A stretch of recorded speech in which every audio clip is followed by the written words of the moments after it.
징용 배상 판결에 반발해온 일본 정부가 우리나라에 대해서 사실상 보복 조치를 내린 그 배경엔 총리 관저의 강한 의지가 있었던 것으로 보입니다. 아베 총리는 국제법에 근거한 정당한 조치다라는 주장을 펼쳤습니다. 도쿄 연결하겠습니다. 황보현 특파원. 예, 도쿄입니다. 네, 일단 이름은 말을 하지 않고 총리 관저의 의지, 뜻이 배경에 있다 이렇게 전해지고 있는데 어떻게 해석이 가능한 건가요? 네, 상당히 중요한 시점에 아베 총리와 단독 인터뷰를 한 일본 요미우리 신문이 오늘 보도한 내용인데요.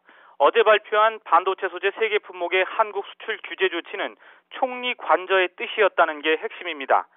일본 정부 내에서 이번 조치를 준비하는 과정에서 일본 기업이나 국제적인 반도체 관련 제조망에 영향을 미칠 것을 우려하는 견해도 있었지만 최종적으로는 총리 관저와 주변 국회의원의 강한 의향이 작용했다는 겁니다.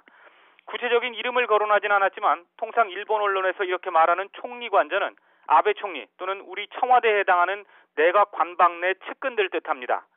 즉 제재 조치를 발표하는데 내부적으로도 고민이 있었지만 아베 총리 또는 내각 관방 핵심 인사들과 유력 국회의원이 최종적으로 밀어붙여서 결정된 조치라는 해석이 가능해 보입니다.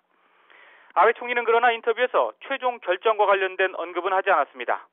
아베 총리는 이번 조치가 국제사회가 인정하는 규칙에 전혀 문제가 없다는 주장도 펼쳤습니다. 그러면서 세계무역기구 WTO의 규칙에 맞는다며 자유무역과는 관계가 없다고 주장했습니다.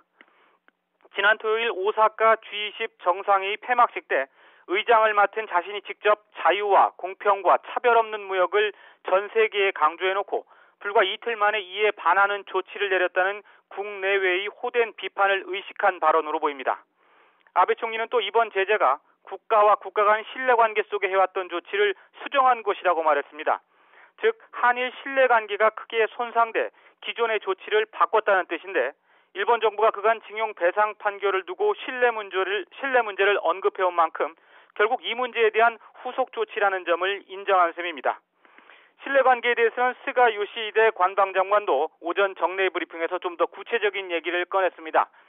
스가 장관은 오사카 G20 정상회의 때까지도 한국 정부가 징용 배상 문제와 관련해 만족할 만한 해결책을 제시하지 않았다면서 그래서 심각한 신뢰관계 훼손이라고 말할 수밖에 없다고 했습니다.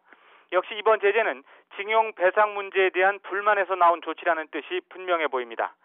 현지 언론은 반도체 공정 등에 쓰이는 세계 소재에 대한 이번 제재 조치가 이미 지난 5월에 내부적으로 거의 결정됐으며 극히 일부의 정부 관계자만이 세계 소재의 확정에 관여했다고 보도했습니다. 지금까지 도쿄에서 YTN 황보현입니다.